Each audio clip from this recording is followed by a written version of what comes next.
Everyone in this town remembers vividly the baseball season of 1998 with Mark McGwire and Sammy Sosa racing to beat Roger Maris's single-season home run record. One of the most exciting seasons in any city's baseball history. And a lot of us would say, I'll take a season like that, where the ball goes over the wall and we're talking about breaking records, much more than a season where not much happens, but our team still does fairly well. That was considered a big point in the steroid era. But in the decade that followed it, we learned more and more about some of the guys who were involved in that year and subsequent seasons and even previous seasons and what they had put in their bodies, thanks to Jose Canseco and others. And then a little over a year ago, there was a terrific piece in the Miami New Times by reporter Tim Elfrink that kind of set the sports world on fire when he got his hands on some paperwork from a Miami clinic called Biogenesis, which had been supplying illegal performance-enhancing drugs to a lot of top baseball stars. The number one name on that list would have to be A-Rod, Alex Rodriguez, who was the highest-earning player in the game. He, of course, has since been suspended for a full season, and there are repercussions from what Tim Elfrink reported then. And the story continues. And he writes about all of this in a brand-new book called Bloodsport. And he joins me now. Tim, welcome to the Big 550 KTRS. Oh, thanks for having me on, Paul. And, I should mention I actually am a St. Louisan as well. And, I sort of grew up going to a lot of these games and watching the McGwire chase in person back in St. Louis in the late 90s. Very exciting to be a part of that from any perspective, the players, and certainly for those of us who are fans and watched all that go on. Where do we stand now in 2014? In the summer of 2014, we haven't even heard the word steroid mentioned for a while. It'll be stirred up again now that your book is being published. But where do we stand in the whole steroid era? Is it over? It's a great question, and it's something at the heart of this book that I wanted to try to get to. And, the truth is there's no question baseball has far and away the toughest drug policy of any American professional sport at this point. And a lot of that has to do with the fallout that came after the McGwire-Sosa years and Balco and the congressional hearings. And what's so interesting about Biogenesis is we saw that in a lot of ways Senator Mitchell was right. He warned in his report that no matter how tough you make the drug testing, guys are always going to be able to find a way around it, and you need to have an ability to come down and get the evidence you need to suspend them even when that happens. And that's exactly what happened in Biogenesis. These guys weren't failing tests. A couple of them had failed. Ryan Braun obviously had failed and wiggled out of his suspension. But Alex Rodriguez never failed a test, even though he had been doping for at least 3 years with Tony Bosch. And baseball was able to come down here with an investigative team and put a case together, get Tony Bosch to flip, and get a record round of suspensions out of this thing. And I think that's something we're going to see going forward. Is guys are willing to do it, are always going to find a way around these tests, and baseball's going to try to stay aggressive to find a way to suspend them anyway. I think that's a very important part of the story. That drug testing did not trip these guys up. That it was paperwork that you dug up, and that the MLB investigators later uncovered as well. That's what really caused this latest round of repercussions, including those for A-Rod. That's exactly right. Yeah, the tests keep getting tougher. Baseball this offseason stiffened the policy again. Starting last year, they're now doing blood tests to test for human growth hormone. But, I think it is a lesson there. Tony Bosch is a guy, he wasn't a licensed doctor.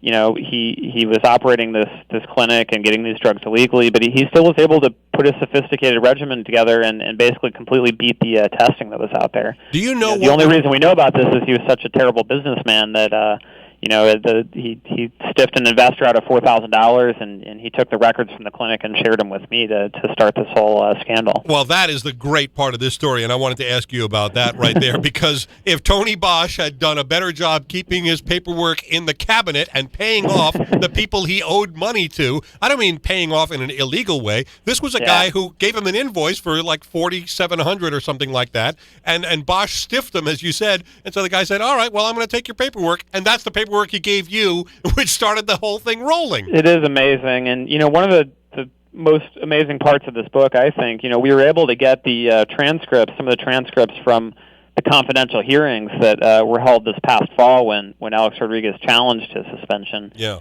And, some of the testimony, Tony Bosch describing the relationship and their treatments, it's amazing. It was just this bumbling, almost hilarious relationship where it's amazing it lasted this long. He describes once Alex wasn't able to meet him at his mansion down here to do some blood testing. So Tony actually went and met him at one of the biggest nightclubs in Miami at the Fontainebleau Hotel, and took his blood in a bathroom in a vial, put it in his pocket, and then instead of leaving, goes out to the dance floor and starts dancing, and actually loses the blood and has to hunt all over this nightclub for Alex Rodriguez's blood in a vial.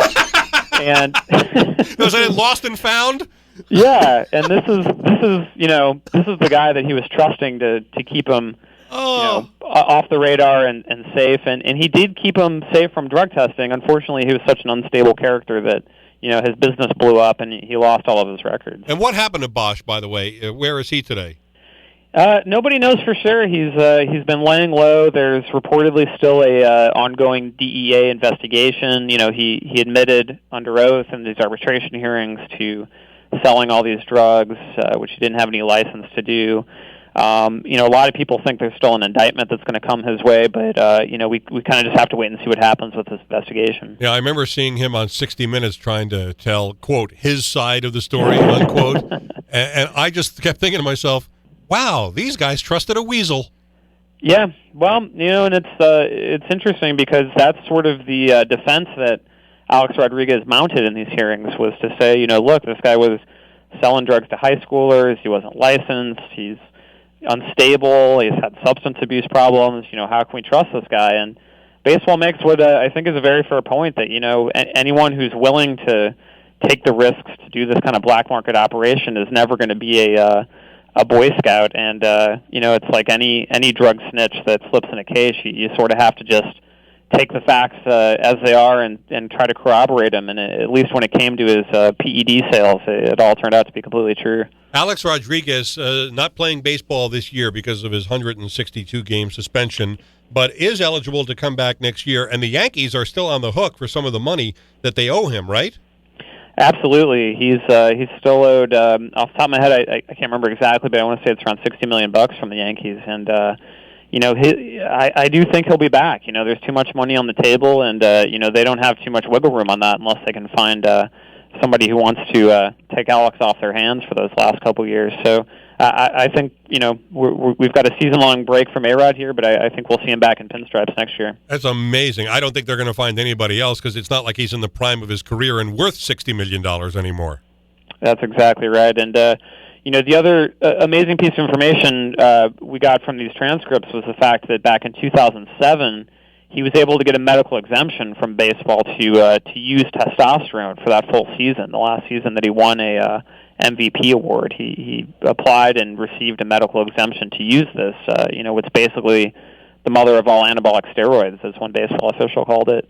And the interesting flip side of that is, a lot of people think the only reason you would have a medical need for testosterone is if, your body had sort of stopped producing it on its own from years of steroid use. Mm-hmm. And it'll be very interesting to see when he comes back what sort of health effects, we see and what kind of performance he can make, not only at that age, but after everything he's put his body through over these years. Yeah, well, the real question will be is, can he perform without juicing?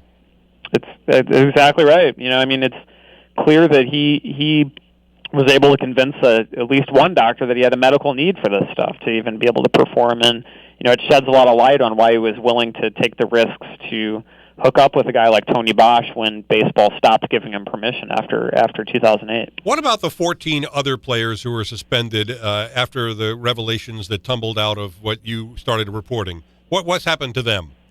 Well, it's another flip side of this, and it's one of the big reasons that I think no matter how stringent the testing and the suspensions get, that this is far from the last scandal we'll see, and that's because the financial incentive is still there to go down this road if you're inclined to do it. You look at not just Alex, who got a $275 million contract after his 2007 season when he had permission to use testosterone, but Ryan Braun, who signed a $100 million deal the same year he failed a drug test.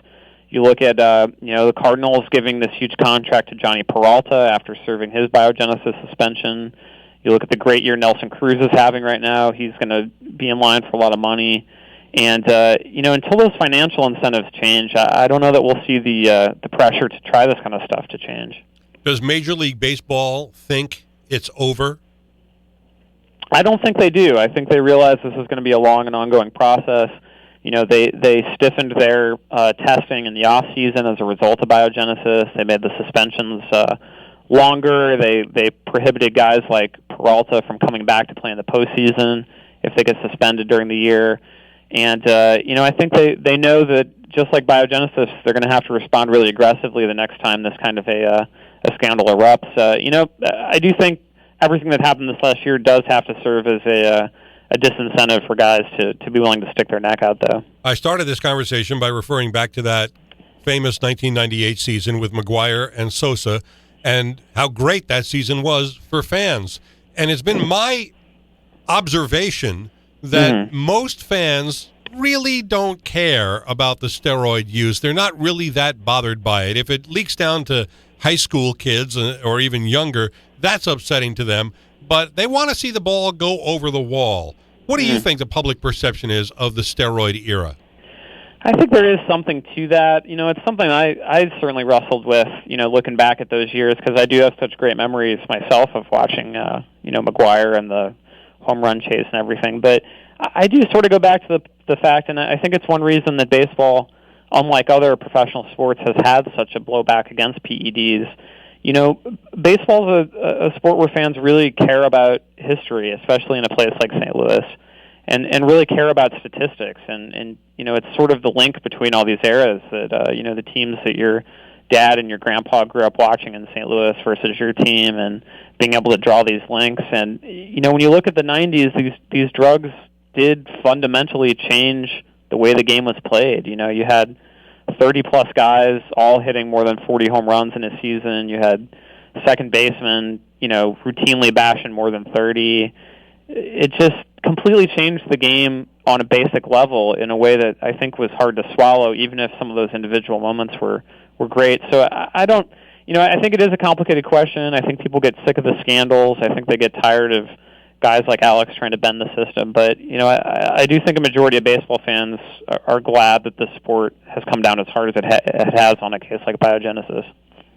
Who's come down on you? Ever since you reported this a year and a half ago, you were just talking about the millions of dollars that are involved in this, and there are some unsavory characters, not just Tony Bosch, but others who you write about in your book here.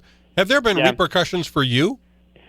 I'll admit the first, I certainly had some sleepless nights there when we first wrote this thing, and, you have the days after the story came out last year, Alex denying everything. He immediately hired one of the highest priced attorneys in South Florida to defend himself. You start to doubt yourself, and you worry about the repercussions going forward. But, I always knew that the facts were on our side, and you just report the truth as best you can and trust it's going to play out. And I think that's exactly what happened in this case.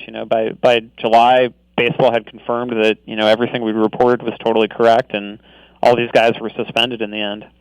The truth is a pretty good defense, isn't it?